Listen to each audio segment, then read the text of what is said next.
All right, so one of my passions is to use UHF and VHF in extreme situations. At home, I've got several high gain antennas. I have beams. I have two A13B2s phased together for single sideband. I can also turn them vertical for HF work, not HF work, for FM work. And I have a collinear 5/8 wave that I can put up at the base at 50 feet. And then I have a Diamond X510, which is a 3 5/8 wave over. And I love hitting, distant repeaters and trying to talk to people extreme simplex. And I've had pretty good success hitting some very wide coverage repeaters, and I wanted to share that with you guys. I give you the frequencies, I show you where they're located, and I show you the coverage maps. I have a friend who lives in Lincoln. He also lives in Reno, out in the middle of the desert. Not really Reno, but way, way east of Reno. And we found a repeater, Leviathan Peak, that I can hit from my house in Rio Linda out to where he is. And that kind of, people in my club were asking me how I got a hold of this guy. And so I decided I would put together something that showed some of the distant repeaters that are in our area, because there's only a couple of them, and they're fun. It's a challenge to hit. So here we go, wide coverage repeaters of NorCal. I originally gave this presentation to my club, Western Placer Amateur Radio Club, and if we sit here and wait long enough, all these little mountaintops will kind of move around. It's kind of a fun little slide thing that Apple just put together. Wide coverage repeaters. What makes a repeater wide coverage? Well, high gain antennas, high mountaintops, high power, and a well-designed repeater system with high efficiency. And you'll be surprised how many repeater designs are put together okay. And the performance could be greatly improved if one of these things were just changed even slightly. Our club, we have multiple repeaters that we're playing with constantly. We just acquired a new set of cans, and I will be taking those down and getting them tuned. We got a really good deal on them, a set of Telewave. So let's go into what is a high gain antenna. And one of the things that I'd like to talk about is this one right here. This is my X510. And if you can see the takeoff angle on this, it is really low.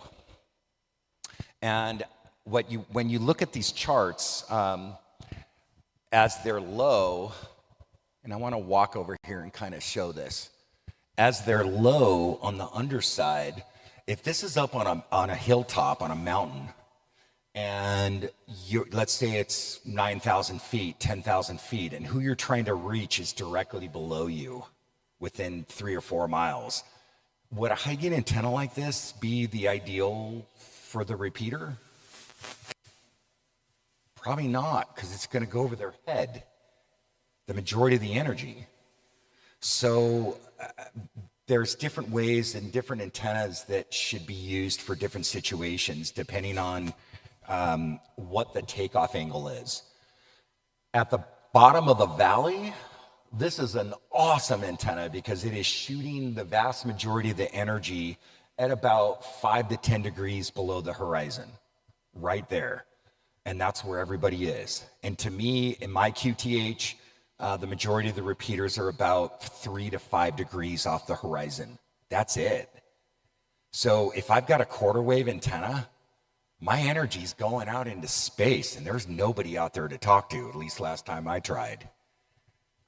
It just doesn't, it's the wrong antenna. If I'm at the bottom of a river ravine and I want to hit a repeater that's 4,000 or 5,000 feet above me, then a quarter wave antenna is the correct one to use because my energy is going up. And it's some of it's common sense. Some of it, people just, they think of gain, and they don't look at charts like this, and they go and they put an antenna fairly hastily and don't realize what the ramifications of it are. So an X510 HDM base station, it's got 2 meter, 3/5/8 wave. It's got 8.3 dB of gain. And on 70 centimeter, it's got 11.7 dB of gain. But we all know PavePaw, this is a problem. Because ERP at 50 watts is a lot of power. That radiated power is coming down really low, and you're probably going to get a letter from someone. So I don't run 70 centimeter. I do a lot of crossbanding, and I have another antenna that I use that's much lower profile, so it doesn't get out as well on 70 centimeter. There's my antenna up going up to space. It's up at 50 feet. And the tip of the antenna is at 50, and the top is at 70. So it's a pretty tall 2 meter antenna. So everybody's seen this. Why don't we see 3/4 wave antennas? So here's a 3/4 wave, and brown is the 3/4 wave angle. So if we come down here and we look at 5/8 and look at the radiation pattern of 5/8 wave. And this is just a chart in theory showing what a typical, it's probably a single 5/8 wave. You notice how it drops down lower, and the majority of the energy is staying off, a higher radiation pattern. It's much, much lower. This is a great antenna for here in the valley. It's a fantastic antenna, especially if you want to get distance. Almost all my antennas are 5/8 waves, especially on UHF, VHF. Half wave is not far behind, and it's really easy to put up a half wave antenna. So let's talk about 10 meter for a minute. Let's say you want one antenna, and you want to do DX, but you also want to do local communication. The half wave is not far off from the 5/8, and you could do it with an end-fed monoband 10 meter antenna that goes up in the air, and you're going to get a takeoff pattern like this, and you don't need radials. Really good way. There is some loss in the balun because it's being fed at the end. But great alternative, and the takeoff angle helps with the loss coming from the balun. So great antenna solution is a half wave. You can also do half waves on 2 meter too. You could take a horizontal dipole and make it vertical. So now you got a vertical dipole. You got a 1/4 wave in the top, 1/4 wave at the bottom, and sine waves fluctuating back and forth. And this is the takeoff angle you're going to get. You don't have to have a 20-foot tall 3/5/8 wave. You won't get the gain of that, but so look at 1/4 wave. Look at how the 1/4 wave doesn't go out as far, but it's more of the donut that we see, the traditional donut. And this is all perfect. This isn't a real antenna, because you start doing coax and mass, and you start interacting with things. Anything that is in the near field of the antenna is going to affect it. But you see that energy, there's nothing up here. We don't want energy going up here into space. We want it down low. We want it as low as possible, especially living in the area that we do. Anyone have any questions about this, or anyone want to? A question about the efficiency of a 2 meter antenna. You mentioned earlier, or you mentioned a little while ago, doing a half wave horizontal antenna on 2 meters. My question is that really more effective than a vertical, given that most everybody on 2 meters is operating vertically? So you're talking about for your polarization. Most of the guys you're going to find here in the Valley on FM are vertical. And most of the guys in the Valley that are on sideband are horizontal. Yep.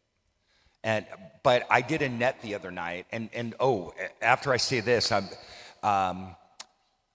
so I did a net the other night, and I got a bunch of people in the Valley, all the way from Redding down to Fresno. I got them to get on vertically polarized antennas on sideband, and we had a blast.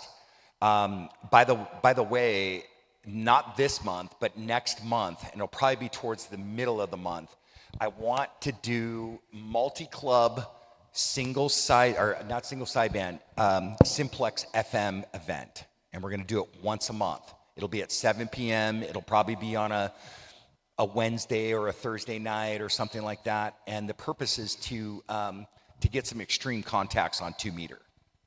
I used to do this down in San Diego, and it grew to the point where we had to go to 4 separate frequencies. There were so many people that were checking in. The net was going on for hours, and people trying to get in. And serious distances. You know, people were checking in at 300-400 miles away. We had a couple guys who consistently were climbing to mountaintops and blasting everybody below with beam antennas with HTs. It was so much fun. Any other questions about this? This one's a good one because a lot of times people, they hear the quarter wave and the half wave and they just don't get it. They don't understand it. A lot of antennas all antennas follow this. So if you got a pretty good knowledge of this. Now, before we change, here's our 3/8 wave. So the 3/8 wave is actually performing less distance than the quarter wave is, but yet it's a higher number, right? So does anybody remember the 0.64? Now we're dating. That's going to date somebody. 5/8 wave super penetrator. Do you remember the super penetrator? That was a 0.64, which was a little bit higher than 5/8, and it was a little bit less than 3/4. That's the highest one I've seen, because once you hit 3/4, then the wave starts to go up, and this would be a great DX antenna. It'd be better, DX antenna. 5/8 wave is a fantastic DX antenna too, but it depends on what you're trying to do. Location. Number one factor. If I had a paperclip and I was at 14,500 feet on top of Mount Whitney, that would work better than the highest gain antenna you had at sea level. I would stomp on you like no tomorrow. Location. High mountaintop is the best. A repeater that's up in the open and has a really good approach angle where there's nothing below it and it comes down at an angle works really, really well. High mountain top. So this mountain right here is overlooking all of Redding. And the higher the better. I'd hate to have to drive up there and work on that thing. Everybody knows this one, right? Mount Diablo. Mount Diablo repeater. I hear they're having problems right now. Here's Leviathan Peak. This is 395 corridor coming across. And back there on the left, that is Lake Tahoe. And I'm able to hit that repeater. This one's at almost 9,000 feet. This is a really high repeater. High power. Most amateur radio repeaters can handle 5 to 100 watts. Some of them don't go higher than that, but some of them do go to 100. They have commercial repeaters that are higher, but this is mostly what we're playing with. Which one would you rather have? An efficient, well-designed repeater antenna or 100 watts? It's the antenna. Absolutely. Sometimes running power isn't always the best thing for it either. And there are times where repeater power isn't supreme. Also interference, because we're sharing channels, we're sharing repeater pairs. High power does increase distance of the sine wave. It does. And that could be the difference of your capture rate on your radio is right at the level where it can't hear it. And so that's sometimes where a little bit higher power kind of helps. If you've got somebody who's in the fringe area. Multipath reflection is also increased by power. Does everybody know what multipathing is? So multipathing is kind of like flashlights in a mirror. And you put your hand in, then you aim the beam in between your fingers, and beams go in different directions. That's multipathing. And you'd be surprised, especially up here in Auburn, depending on where you live. If you live down in a ravine or a valley, or you've got mountains to you, you might actually be multipathing to make some of your contacts. I had a really good friend who lived up in El Dorado Hills, and he lived at the lake, and he had a massive mountain to the west. But he had a taller mountain to the east. So I went over to his house, we got him a beam, and he aimed the beam at the higher mountain, and it reflected off and came back down into the valley, and we were able to finally hear him on simplex. That is classic mountain multipathing. And concrete jungle, you're in an HOA, you're surrounded by really dense populated homes, stucco, wood, roof, trees. That all also induces multipath reflection. So increasing power helps with multipathing, because multipathing makes the signal weaker. I got a lot to say about this repeater. I don't know if anybody's played with this thing or not. My very first one went back in, we fried it. We just set it to 50 watts, and Yaesu built a repeater that basically had two 400s in it, and it couldn't handle the 50 watts. So the club nuked it in about a rag chew session in about 30 minutes, and it fried the finals. So the new repeater that's out now, the C4 FEM repeater, is more robust. So you can run it at 50 watts. But I was without my club repeater for 9 months. And I was not happy with Yaesu. Well-designed repeater system with high efficiency. This is a really complex subject, but I'm just kind of throwing it out there just to mention it. Low-loss transmission lines. You know, I had a buddy who belonged to a club, and they ran their repeater coax at over 400 feet, and they were using LMR 400. And they were wondering why they weren't getting out very well. High gain antenna. You know, I had another club that I knew, and they put a quarter wave antenna on their repeater that was at 4,000 feet. And they were wondering why it wasn't working very well. Takeoff angle of the antenna. You can get antennas that actually have takeoff angles that are negative. So they can actually fan downward and capture, you know, if it's up high, reduce the loss of the overall system. The more stuff you're putting your signal through, the more you're going to attenuate and lose your signal. And if you're in 2 meter 440, you know, it's really easy to lose power. A no-can repeater design. Anybody know anything about the repeater for who is it? Placer County. That's down in Roseville at the old fire station. Okay, no cans. You know about it? Yep, no cans. And it also has a preamp on it.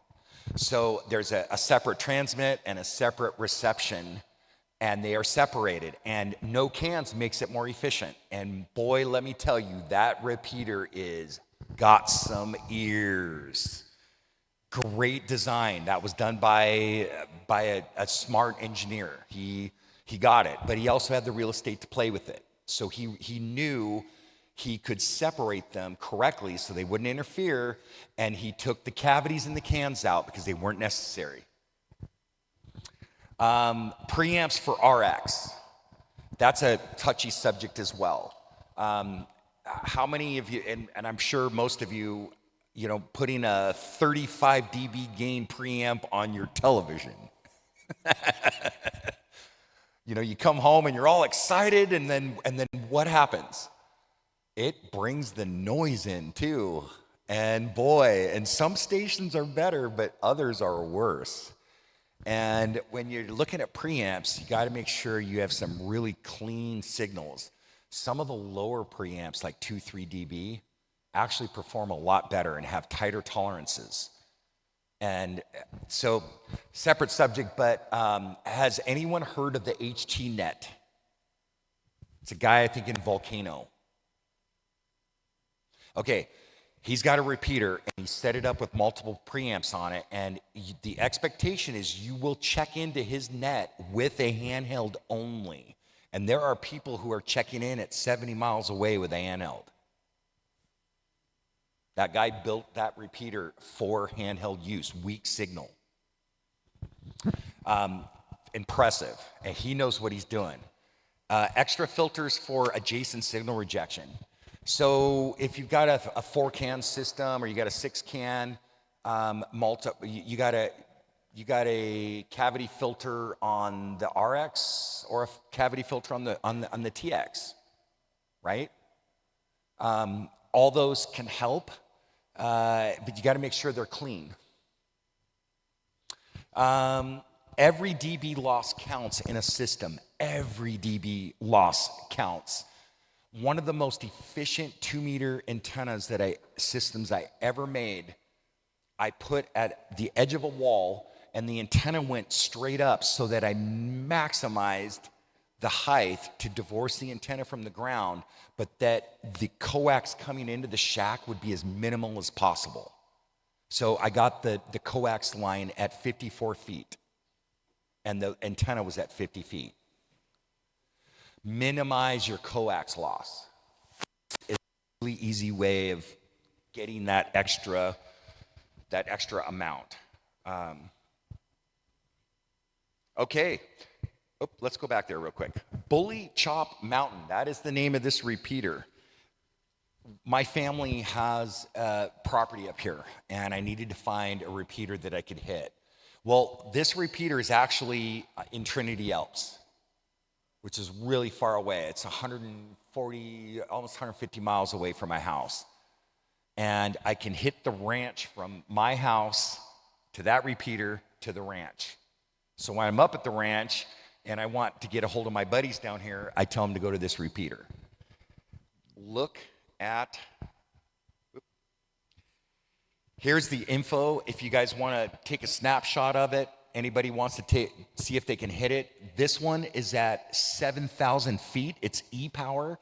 It is analog capable. Aries does do a net on it. And this is just an awesome repeater.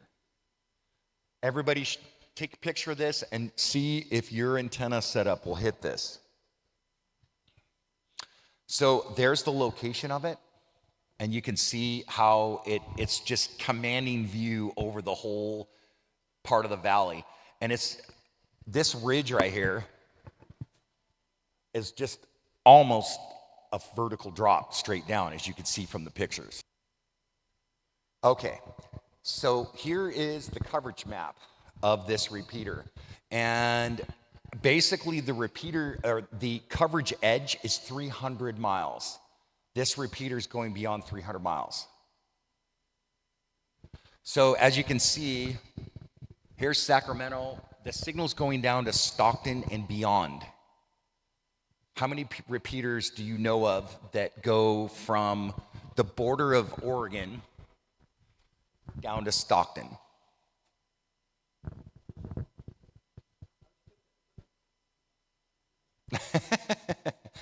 Yes, this is. It is pretty awesome.